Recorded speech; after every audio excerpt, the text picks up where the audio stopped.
Joining me now to take up the latest from the Mueller witch hunt, the signing of the new trade agreement among the United States, Canada, and Mexico, former press secretary to Vice President Pence, Trump 2020 Advisory Board member Marc Lotter.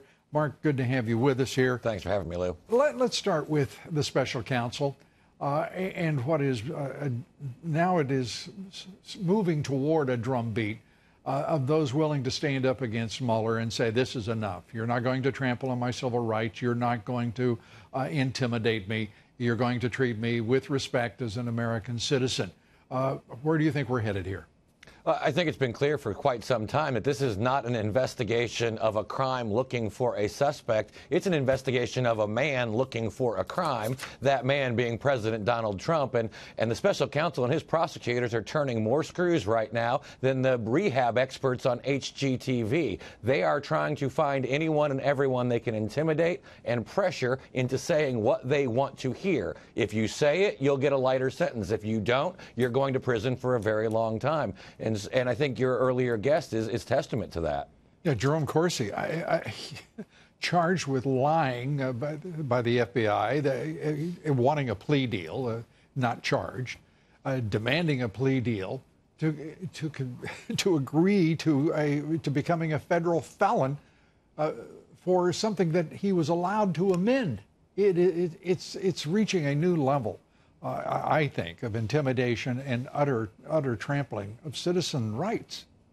No, you're absolutely right, and it just shows they are so consumed with finding something. They've been at this for a year and a half with no evidence of collusion, so they're trying to now justify their existence by going back and finding past transgressions from business dealings, in some cases decades or a decade or more behind us, well before the campaign started, and trying to use that as pressure, and it's just not panning out for them.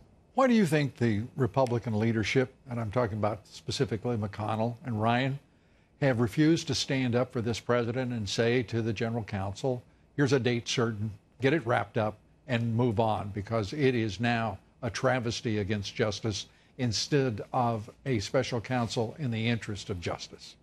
Well, I think at a certain level, they're hoping what we all can see plainly is that at the end of the day, you're going to have a report that shows that there was no collusion between the Trump campaign, the president, and Russia. And so if they allow this to play itself out, there will be that vindication. If you shut it down, it becomes more of a political issue where you'll have questions and Democrats who are continuing to say, well, we never know, we'll never know. So hopefully, Director Mueller is working through this process, and he's going to come to the conclusion that we can all see clearly in front of our eyes, and what the president has said from day one: there was no collusion.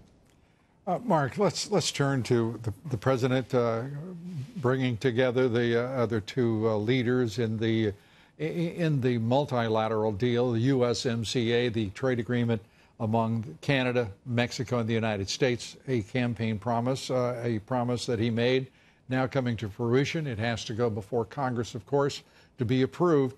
But now comes the hard part, and that's with President Xi and China and President Trump and the United States.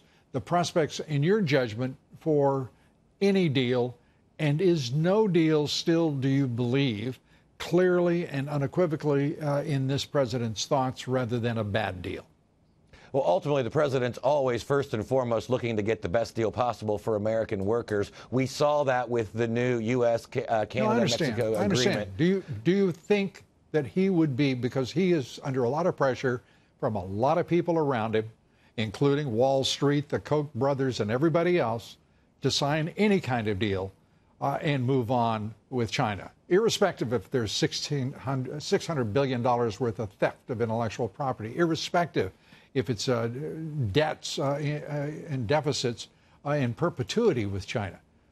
I think the one thing we can say confidently, and I can say confidently about President Trump, is he's not going to make a bad deal. And any time that we think that there's political pressure or conventional wisdom that's going to pressure him to do one thing before it's ready, he doesn't care. He's only looking about making that good deal, the best deal for the American worker and for our country. And if he has to take a little bit of political heat for it, he has shown a willingness on multiple occasions to take that heat to weather that storm. I mean, we're watching corporate America running shuttles to Beijing, participating in a propaganda effort against this president. I mean, he's under attack all of the time.